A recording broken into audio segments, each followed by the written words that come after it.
नमस्ते। Solid facts with Hemant अत्री में आप सबका स्वागत। जैसा आप देख रहे हैं हेमंत सर हमारे साथ मौजूद है, बहुत स्वागत सर। सर, जिस तरीके से परिस्थितियां बन रही हैं या बनी हुई हैं, हम लगातार ये देखते आ रहे हैं कि इस समय इस देश में गृह मंत्री अमित शाह और एथेनॉल वाले जो मंत्री हैं, मिलावट मंत्री नितिन गडकरी साहब, वो पूरी तरीके से सीन से गायब है। गायब तो ऐसे प्रधानमंत्री भी हैं, लेकिन वो कभी कभी रात को चुपके से निकल करके वीडियो डाल देते हैं, लेकिन अमित शाह साहब और नितिन गडकरी फिलहाल गायब है।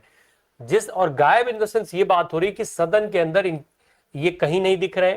साथ में भाजपा के भी किसी मंत्री संतरी नेता, किसी का बयान इनके फेवर में आता हुआ नहीं दिखाई दे रहा है। सवाल ये उठता है कि जिस तरीके से विपक्ष हमलावर है और जो प्रदर्शन कर रहा है संसद के मतलब सदन के अंदर, जब मौका मिलता है और नहीं मौका मिलता है तो संसद परिसर में जिस तरीके से ये सारा खेल रच रहे हैं और जिस तरीके से ये पूरा खेल खेल रहे हैं, उसमें सरकार बहुत असहज होती हुई दिखाई दे रही है। और शायद यही वजह है कि उनका सोशल मीडिया से लेकर के वो तमाम अलग अलग जगहों पर विरोध कराना पड़ रहा है। पहले हम जरा वो नारे सुन लेते हैं जो विपक्ष इस समय लगा रहा है, जिस तरीके से प्रदर्शन विपक्ष कर रहा है, वो दृश्य देख लेते हैं, फिर हम आते हैं चर्चा पर। दिखाइए जरा दृश्य।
लूट का पकान का पैसा कहाँ गया? बीजेपी के खाते में। धान का पैसा कहाँ गया? बीजेपी के खाते में। धान का पैसा कहाँ गया? बीजेपी के खाते में। बीजेपी के खाते में। बीजेपी के खाते में। बीजेपी के खाते में।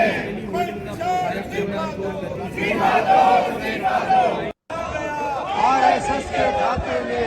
धान का पैसा कहाँ गया? आरएसएस के खाते में। धान का पैसा कहाँ गया? आरएसएस के खाते में। धान का पैसा कहाँ गया? सर, चंदा चोरी से लेकर के दान तक संघ भाजपा सबकी बात हो रही है। अमित शाह को लेकर के जिस मांग की शुरुआत हुई थी, उस मांग पर पूरा विपक्ष अभी भी अड़ा हुआ है। इस्तीफे गायब होने की बात बता रहा है और साथ में इस्तीफे की मांग रख रहा है। आखिर क्यों जो है वो पूरी सरकार इस समय हिली हुई है? मोदी जी, अमित शाह, नितिन गडकरी क्यों गायब है? क्यों आखिर जवाब देने में समस्या है? क्या खेल चल रहा है ये सब? रामप्रकाश जी नमस्कार, आपको सारे दर्शक साथियों को भी। देखिए, 12.25 साल के कार्यकाल में जिन जिन मुद्दों के ऊपर एक छवि बनाई गई थी लार्जर देन द लाइफ, चाहे वो मजबूत नेता के तौर पे हो, चाहे ईमानदार नेता के तौर पे हो, चाहे डंके वाले नेता के तौर पे हो, निर्णायक नेता के तौर पे हो, जो भी फर्जी छवि आप एक प्रखर वक्ता के तौर पे, जो भी छवि आपने कृत्रिम गढ़ी थी इन पॉमेरियंस मीडिया के जरिए, कॉर्पोरेट मीडिया के जरिए, वो छवि अब तार तार हो गई। इसमें कोई शक मत मानिएगा। जब से ये जेन जी का जो प्रोटेस्ट हुआ, उसके बाद सरकार को समझ में नहीं आ रहा कि वो अगला कदम कैसे उठाए। और विपक्ष इन सारी जितनी भी फॉल्ट लाइन्स है बीजेपी की, आरएसएस की, उनको बहुत कायदे से पढ़ भी रहा है, ऑब्जर्व भी कर रहा है और दुखती रग को दबा भी रहा है। ये आपने जो ये वीडियो दिखाया अभी, ये अपने आप में पर्याप्त है सारी कहानी कहने का। जो आपने सवाल पूछा कि अमित शाह कहाँ है, तो बता दिए इन्होंने कहा है। बेसिकली मोदी जी की देश के अंदर जो छवि की गत बनी है, उसकी तो आप कल्पना कर सकते हो, तो सारे देश में दिख रहा है। अब हालत ये है कि विदेशों के अंदर भी जो जैन जी का प्रोटेस्ट था, आज मैं टाइम मैगजीन देख रहा था सुबह, कवर स्टोरी लगी उस पर, इंडिया जैन जी हम्बल्स मोदी। पूरी दुनिया में जो आपने बनाया था फर्जीवाड़े का डंका, कि इतनी लोकप्रियता है, इतना फला है, वो सारे का सारा तार तार हो गया। वही हालत अब देश के अंदर है। आपने कहा ये दोनों कहाँ है? मोदी जी तो परसों डंका बजा के आए, आंध्र प्रदेश में देखा होगा आपने, हवाई अड्डे का वो करके आए थे, और उसके बाद कितने हजारों युवकों को नचाया जा रहा था वहां पे। चंद्रबाबू नायडू भी उनके साथ थे। बाकायदा आपने देखा किस तरीके से ट्रक के अंदर घूम घूम के नृत्य का आनंद ले रहे थे दोनों जने। मोदी जी को असम में जो कुछ हो रहा है बाढ़ का, उनको दिखाई नहीं दे रहा। वो छोटी बच्चियों के लिए जो उनके साथ जो जाती हो रही है, पुलिस जिस तरीके का वो कर रहा है, जबरन माफी मंगाई जा रही है, उस पर उनका कोई ध्यान नहीं। वो अपनी दुनिया में मस्त है। एक तरफ जेन जी ने उनके साथ जो किया दिल्ली के अंदर, उसके बाद उसको काउंटर नैरेटिव करने के लिए वहां हजारों युवकों को आंध्र प्रदेश में नचवाया जा रहा है, रिकॉर्ड ब्रेकिंग और पता नहीं क्या। और ये वही चंद्रबाबू नायडू हैं जो 2002 में मोदी जी के बारे में क्या कहा करते हैं। तो ये तो समय का पहिया है राम प्रकाश जी, ये घूमता है और ये takes full circle. Modi ji ने जो कृत्रिम छवि बनाई थी, जो फर्जीवाड़ा किया था, आज वो उनको कहीं ना कहीं हॉन्ट कर रही है। नंबर एक। नंबर दो, ईमानदारी की बात करते थे। ईमानदारी ने, आज आपने चंदा चोरी का ये देखा सारे का सारा मामला, ये भारतीय जनता पार्टी को कहां लेकर के जाएगा इसकी कल्पना मैं और आप नहीं कर सकते। 90 के दशक से और लेट 80s के दशक से बल्कि कहिए, राम मंदिर के अलावा जिनके पास कुछ था ही नहीं। और जब राम मंदिर बन गया तो उसका कथित तौर पर हजारों करोड़ रुपए का जमीनों से लेकर के सारा चढ़ावा डकार गए। अब उसके ऊपर आज तक मोदी जी के मुंह से एक शब्द निकला हो तो वो बता दीजिए मुझे। एक शब्द कह रहा हूं, ज्यादा नहीं। अमित शाह के मुंह से एक निकला हो। इन दोनों का नाम मैं क्यों ले रहा हूं? मोदी जी ने पार्लियामेंट के अंदर सुओ मोटो स्टेटमेंट दिया खड़ा होकर के राम मंदिर के बारे में, ट्रस्ट के निर्माण के बारे में। फिर उसके बाद माननीय गृह मंत्री जी ने उस पर नोटिस दिया, वो नोटिफिकेशन किया उन सारे के सारे मेंबर्स को। अब उन मेंबर्स की बजाय आप हालत देखिए कि छोटे मोटे जो दुग्गी चुग्गी पंजी चोर जो थे वो तो जेल में सड़ रहे हैं और मोदी जी के चेले सारे मस्त हैं। उससे भी इंटरेस्टिंग बात देखिए, जो लोग मोदी जी के साथ मंदिर के शिलान्यास से लेकर प्राण प्रतिष्ठा तक गेरुए रंगों में उनके साथ थे, चंपत राय से लेकर के अनिल मिश्रा से लेकर जो आप ज्यादा नाम जानते हैं उनसे, आज वो सारे सोशल मीडिया पे भी वायरल है, उनके खिलाफ कुछ नहीं, कोई कार्रवाई नहीं, कुछ पूछताछ नहीं। और संसद परिसर के अंदर उस घटना को देश को याद दिलाने के लिए जो माइम कर रहे थे, जो स्किट कर रहे थे, जो लघु नाटिका कर रहे थे, अपने क्या नाम है यादव जो है पप्पू यादव और ये जितने विपक्ष के नेता थे, राहुल गांधी समेत, उनके खिलाफ पर्चा दर्ज करा दिया। क्या कह करके कि इससे मेरी भावनाएं आहत हुई। जो असली चंदा चोर थे राम प्रकाश जी, उससे तो भावनाएं आहित नहीं हुई, और जो उस चंदा चोर को वो कर रहे थे, फिल्मांकन कर रहे थे उसका, उससे आपकी भावनाएं आहत होगी। तो ये भावनाएं लाए कहां से आप? ऐसी भावनाएं कहां मिलती कि रियल चंदा चोरी पे आंख बंद और जो उसकी स्किट की जाए या उसकी नाटिका की जाए उसके ऊपर भावनाएं आहत हो जाए। तो इससे बड़ा शर्मनिरपेक्ष कार्यक्रम देखा आपने कभी?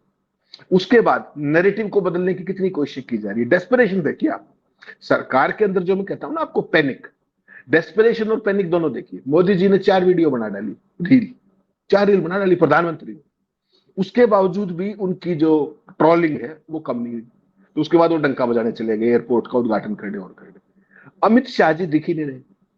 गडकरी ने संसद में एक सवाल का जवाब दिया लिखित, E20 वाले को लेकर के, उस सवाल में जवाब कम मिले और ज्यादा सवाल और ज्यादा खड़े हो गए। वो जयराम रमेश ने आज सब कुछ बता दिया।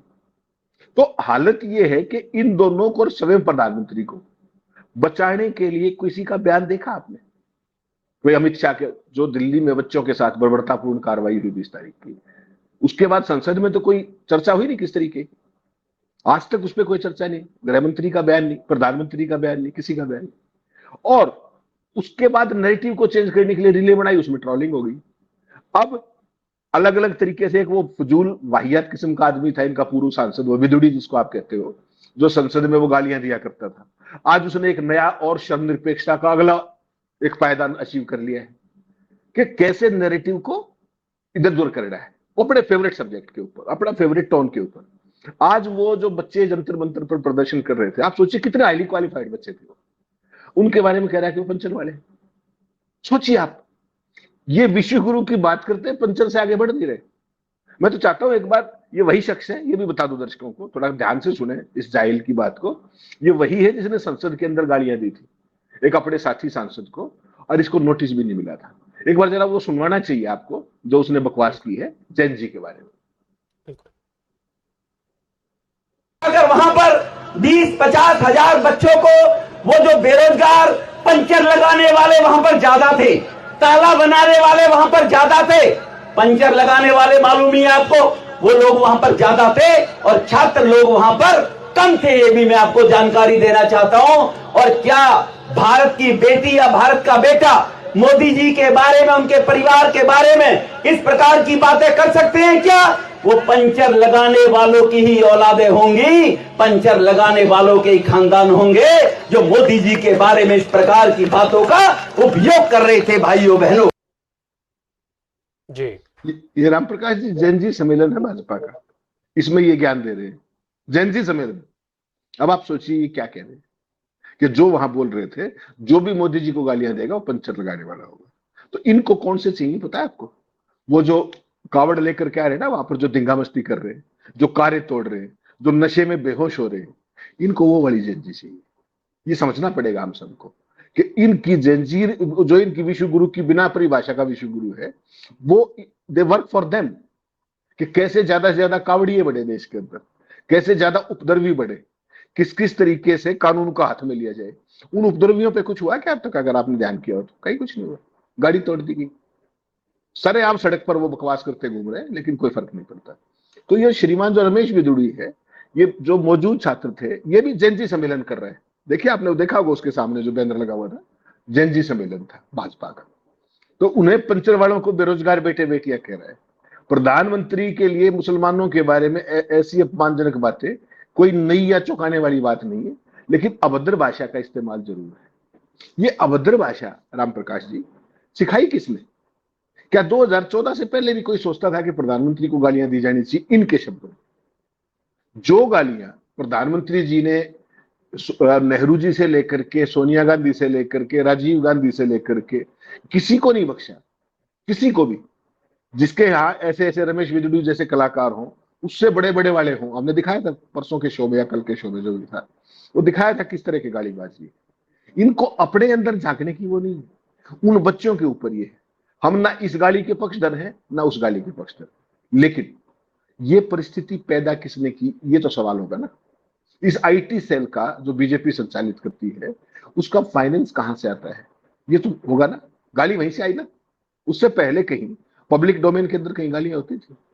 और आज प्रधानमंत्री की हालत ये है, उनकी पुलिस की हालत ये है कि वो सारे काम छोड़ करके एक वीडियो बनाने में लगा हुआ है, एक बच्चों को हॉन्ट करने में लगा हुआ है, जबरदस्ती माफी मंगवाने की। छोटी छोटी बच्चियों, 15 साल की बच्चियों।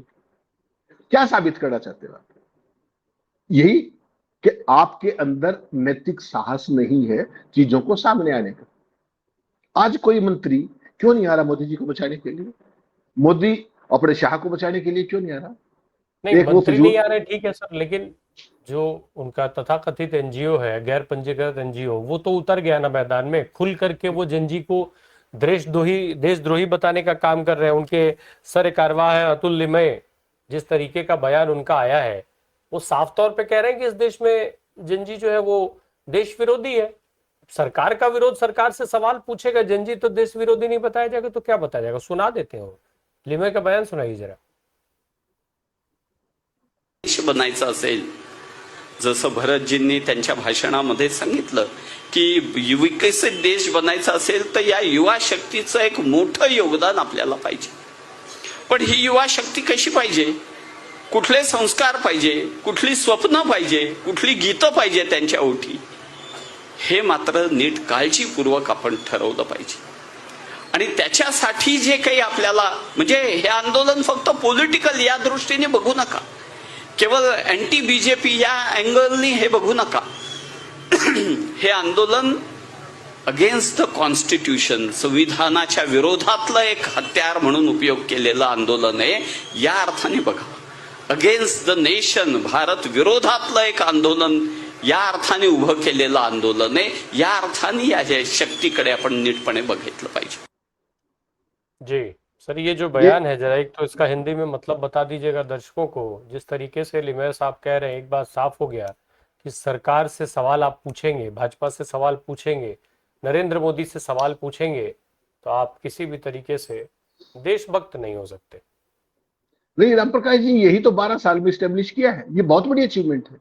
ये संघ की टॉप हायरार्की का व्यक्ति है। अतुल लिमये नाम का आदमी सह सरकार्यवाह है, ये सरकार्यवाह, ठीक, लगभग जनरल सेक्रेटरी की स्थिति है अगर मैं गलत नहीं, क्योंकि मुझे इनकी हायरार्की का बहुत ज्यादा नहीं पता, लेकिन ये टॉप लोगों में से है। क्या कह रहा है सर आप? जिस आरएसएस ने कभी संविधान को माना ही नहीं, वो कह रहा है कि यूथ का, जनजी का जो आंदोलन था वो एंटी कॉन्स्टिट्यूशन था। तुम कॉन्स्टिट्यूशन के ठेकेदार कब से हो गए भाई? जरा पहले तो ये बताओ। तुम तो इस संविधान को ही भारतीय नहीं मानते। आप पहली बात तो ये देखिए कि एंटी कॉन्स्टिट्यूशन, बहुत सारे साथी जोश में आकर के कह देते हैं कि आरएसएस और बीजेपी में ये वो। मैं आपको हमेशा क्या कहता हूं कि दोनों एक दूसरे के पूरक हैं, पूरक। आप देखिए कुकर्म, कारनामे, नकारापन, नाकामियां बीजेपी की एक्सपोज की जैन जी ने, और मिर्च किसको लग रही है? आरएसएस को। बीजेपी के विरोध को फिर दोबारा से देश का विरोध, अपने मुद्दों को उठाने पे एंटी कॉन्स्टिट्यूशन। आरएसएस ने और 100 साल में क्या किया है? यही तो किया है। क्या कह रहे हैं ये कि जैन जी ने देश और संविधान के विरोध में आंदोलन किया है, ठीक। तुमने क्या किया जरा वो बता दोगे? अपना बताओ जरा, तुमने क्या किया? तुम्हारा योगदान क्या है? तुमने अभी वो जो दिखाया आपने इससे पहले वीडियो, तुमने तो वही पैदा किए है ना। तुमने तो आईटी शैली पैदा की है ना, गालीबाज पैदा किए हैं, कांवड़िए पैदा किए हैं। ये जितने भी जो ये सड़कों के ऊपर देखते हो आप, गोरक्षक से लेकर के, आपने देखा था 20 तारीख को जैसे आंदोलन खत्म हुआ, बजरंग दल के नाम पर किस तरीके से बच्चों को पीटा गया, कैसे सार्वजनिक तौर पर रीले बनाई गई। क्या बिगड़ा उनका? ये उन लोगों के पक्षधर है। ये दिखने में देखिएगा कैसे शालीन रो दिखेंगे, और इनकी बातें सुनेंगे तो घिन आएगी आपको। क्या कह रहे हैं ये कि बेसिकली ये देश विरोधी था, और जो पूरी की पूरी पीढ़ी है, पूरा संघ परिवार और मोदी सरकार इस जैन जी को निपटाने के लिए कुछ भी जो करना पड़ेगा वो करेंगे। इसमें अहिंसा का, हिंसा का कोई मतलब नहीं है। इनका एक ही चीज शुरू से रही है कि अपना लक्ष्य हासिल करना है, चाहे जैसे हासिल हो, हिंसा करनी पड़े, मारपीट करनी पड़े, क्योंकि सरकार है।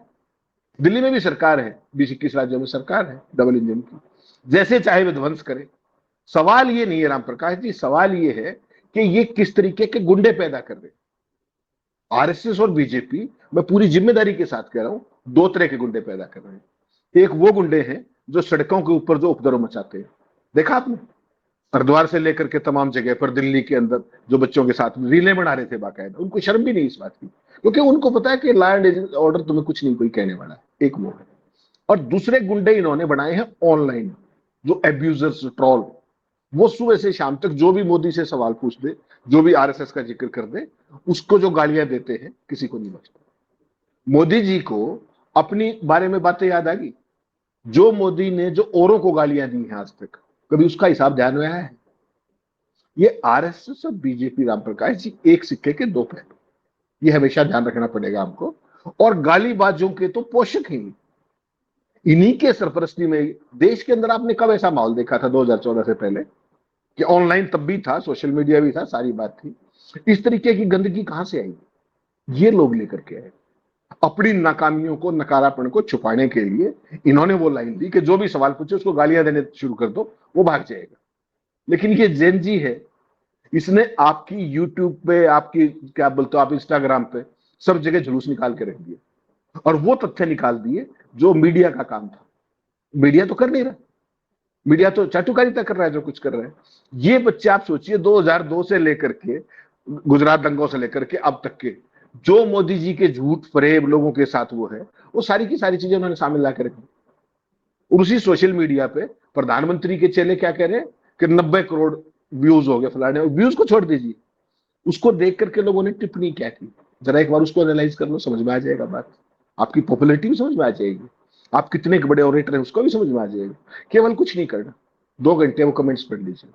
तो ये जो लिम्ये जैसे लोग हैं, ये समाज को गुमराह करने का बाकायदा एक षड्यंत्र के तहत छोटे छोटे बच्चों को कह रहे एंटी कॉन्स्टिट्यूशनल।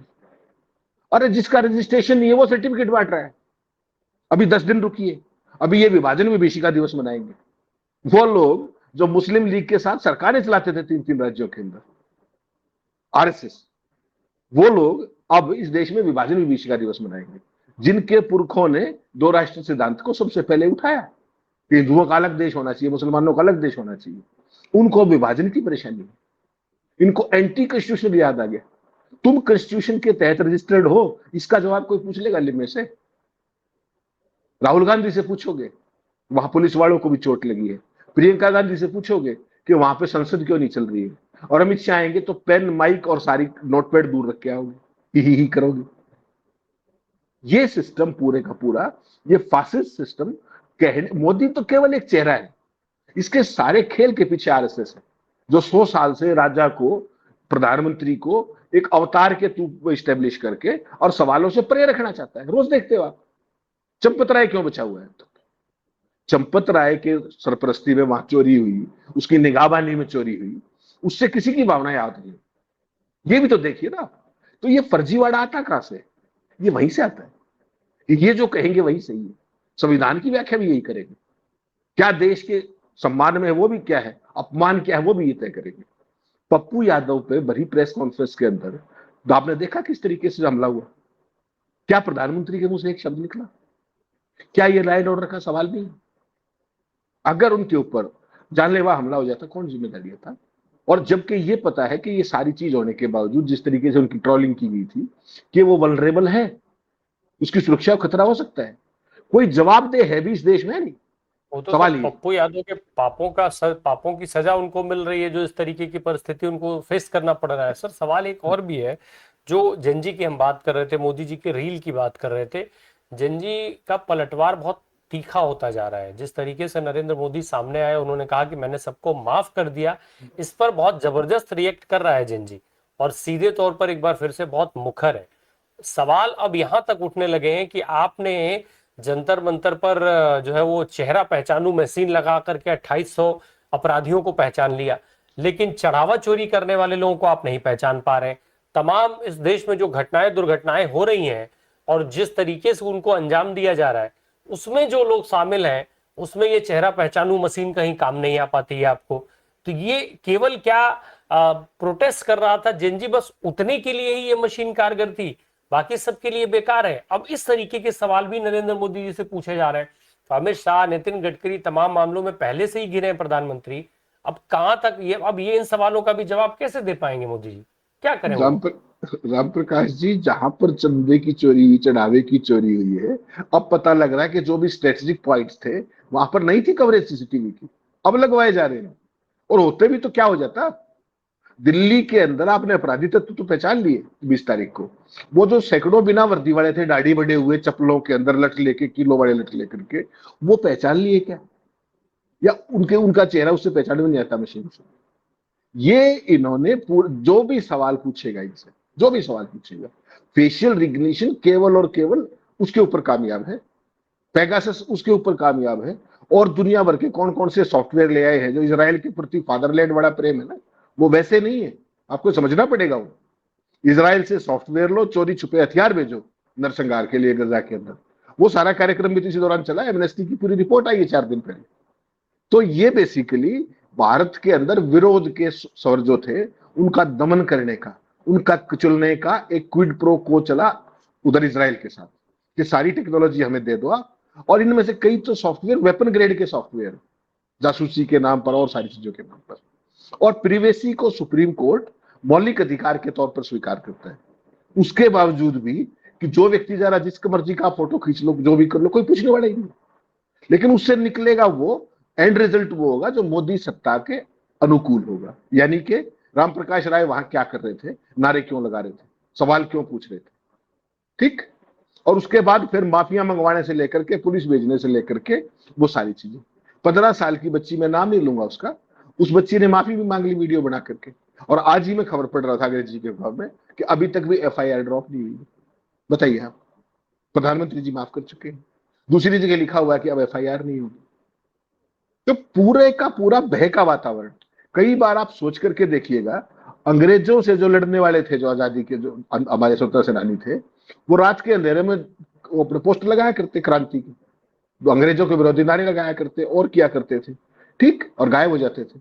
अगर उस समय सोशल मीडिया का जमाना होता और मोदी और भाजपा जैसे फासिस्टों का राज होता, तो एक्स या इंस्टा पर पोस्ट करते, तो उनको तो Modi ji facial recognition system के तहत तत्काल पकड़ लेते। तो आज की स्थिति तो अंग्रेजों से भी बदतर है भाई। वक्त बदला, टेक्निक बदली, लेकिन दमन तो वही रहा ना। उस समय एक स्कोप था भाग जाने का, उस परिवेशी के अंदर भी आपने इन्वेजन कर दिया, ये फेशियल रिकग्निशन सिस्टम्स और ये सब लगा करके। किसकी इजाजत से हो रहा है ये सब कुछ दिल्ली के अंदर? और आज तो और इंटरेस्टिंग बात है, आज तो सुप्रीम कोर्ट में एक केस लगा दिया गया है कि क्या भविष्य में जंतर मंतर पर प्रदर्शन होने भी चाहिए कि नहीं। और आपके जो बैडमिंटन वाले साहब हैं उन्होंने नोटिस भी दे दिया सरकार को। हैरान मत होइएगा किस दिन पता लगे आपको कि जंतर मंतर पर फ्यूचर में प्रोटेस्ट भी होंगे। तो पूरा जो कैप्चर्ड सिस्टम है, कल्पना करिए उसकी और डरिए उस दिन से, जिस दिन जो आपकी जो अर्जित आजादी थी वो इन फासिस्टों के हाथ में आकर के और पैरों तले कुचल दी जाएगी। किस बात पर? राष्ट्रवाद के नाम पर। ये जो फर्जी राष्ट्रवाद है, ये घिनौना संविधान प्रेम जो इनका है, जो श्रीमान लिम्बे बता रहे थे, जो अभी वो आप विदुड़ी बता रहा था, वो है इनका राष्ट्रवाद। वो जो हरिद्वार में जो गाड़ियां तोड़ रहे वो इनके राष्ट्रवाद और जैन जी है। इनको पढ़े लिखों से क्या मतलब है? देश को कुपड़ रखना है इनको। इनको कौन सा जेनजी चाहिए वो तो बहुत स्पष्ट है, क्योंकि जिस जेनजी ने सवाल पूछा है वो तो जेनजी ही नहीं है, वो तो अपराधी है, वो पंचर बनाने वाला है। ये सारी बातें भाजपा हर हाल में स्टेब्लिश करना ही चाहती है, और मोदी जी ऑलरेडी सबको माफ कर ही चुके हैं। इसका मतलब ये है कि सारी गलतियां इस देश के यूथ ने की थी। मोदी जी और मोदी जी के साथ लगे हुए जो उनके तमाम सहयोगी हैं, मोदी जी एंड कंपनी, उनकी तरफ से कोई गलती नहीं हुई थी। गलती हमारी आपकी थी, जिसको मोदी जी ने माफ करके बहुत बड़ा दिल दिखा दिया ऑलरेडी। अब आप जो चाहिए वो कहते रहिए, मोदी जी अपनी धुन में मस्त है, कोई फर्क उनको फिलहाल पड़ता नहीं दिखाई दे रहा है। बहुत शुक्रिया सर बात करने के लिए, थैंक यू सो मच।